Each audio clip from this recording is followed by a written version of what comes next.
చేనేత సహకార సంఘాల సమస్యలను తక్షణమే ప్రభుత్వం పరిష్కరించాలని డిమాండ్ చేశారు కాకినాడ జిల్లా వైఎస్ఆర్సీపీ అధ్యక్షుడు దాడిశెట్టి రాజా.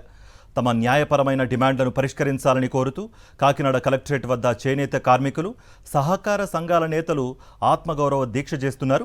చేనేతల దీక్షకు సంఘీభావం తెలుపుతూ దాడిశెట్టి రాజా, జెడ్పీ చైర్మన్ వేణుగోపాలరావు దీక్షలో పాల్గొన్నారు. దీనిపై మరిన్ని వివరాలు మా ప్రతినిధి రాజు అందిస్తారు. న్యాయపరమైన డిమాండ్లు పరిష్కరించాలని కోరుతూ కాకినాడ కలెక్టరేట్ వద్ద చేనేత కార్మికులు, అదేవిధంగా చేనేతకు సంబంధించినటువంటి మహిళలు కూడా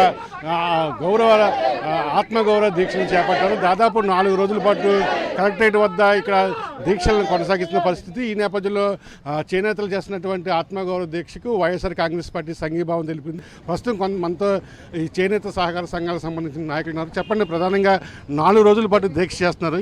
ఏ డిమాండ్లతో మీరు దీక్ష చేస్తున్నారు? గత 4 రోజులుగా ఆంధ్రప్రదేశ్ రాష్ట్రంలో ఉన్న సుమారు 4.5 లక్షల మంది చేనేత కార్మికుల యొక్క సమస్యలను తీర్చాలని చెప్పి మేము ప్రభుత్వాన్ని డిమాండ్ చేస్తూ ఉన్నాం. ఎందుకంటే ఈరోజు కొత్తగా రోడ్డు మీదకి వచ్చి ప్రభుత్వానికి వ్యతిరేకంగా చేసే కార్యక్రమం కాదు ఇది. మేము గత ప్రభుత్వం అధికారంలోకి వచ్చిన 2.5 సంవత్సరాల నుంచి కూడా మాకు ఆప్కో నుంచి 8 సంవత్సరాల నుంచి మా కార్మికులకు రావాల్సిన బకాయిలు ఏవైతే ఉన్నాయో 203 కోట్ల రూపాయల బకాయిలను విడుదల చేయమని చెప్పి మేము అడుగుతా ఉన్నాం. చేనేతలకు బ్రాండ్ అంబాసిడర్గా ఉంటానన్న పవన్ కళ్యాణ్ గారు ఆ రోజు నుంచి ఈ రోజు వరకు కూడా ఒక్క చేనేత సమస్యపై కూడా స్పందించలేదని చెప్పి మేము అందరం కూడా బాధపడతా ఉన్నాం. ఎందుకంటే పిఠాపురం నియోజకవర్గంలో 32,000 చేనేత ఓటింగ్ ఉండి కూడా మా సమస్యలపై ఈ రోజుకి కూడా తొంగి చూడకపోవడాన్ని మేము మా సామాజిక వర్గాల తరపున తీవ్రంగా ఇబ్బంది పడతా ఉన్నాం.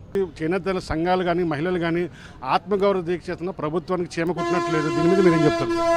రాష్ట్ర వ్యాప్తంగా చేనేతలందరూ కూడా 4 రోజుల నుంచి ఆత్మగౌరవ దీక్ష చేస్తున్నారు.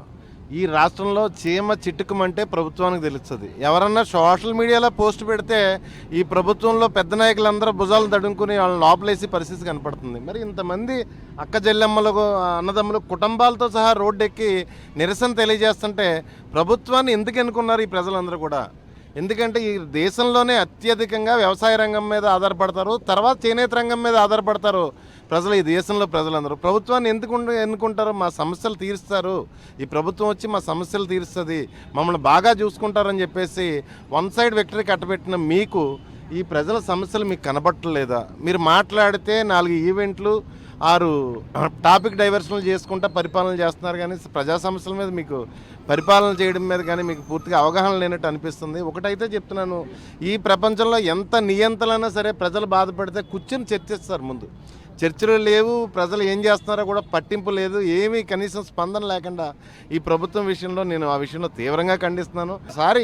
ప్రభుత్వం బాధ్యతాయుతమైన ప్రభుత్వంగా వీళ్ళ పిలిచి కూర్చోబెట్టి వీళ్ళ సమస్యలను పరిష్కారం చేయడానికి చూడాలని తప్పిస్తే ఎవరన్నా ప్రశ్నిస్తే వాళ్ళని లోపలేసేస్తాం, వాళ్ళని అరెస్ట్ చేసేస్తాం అని చెప్పేసి మాట్లాడడం కరెక్ట్ కాదు ఈ ప్రభుత్వానికి. నేను మరొకసారి విన్నవించుకుంటున్నాం, ప్రధాన ప్రతిపక్ష పార్టీగా ఈ ప్రభుత్వం వీళ్ళ సమస్యలు ఇమీడియట్గా సాల్వ్ చేయాలి.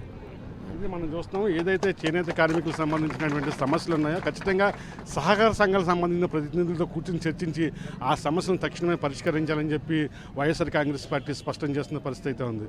వీడియో శ్రీనివాస్తో కలిసి కరస్పాండెంట్ రాజు, సాక్షి టీవీ, కాకినాడ నుండి.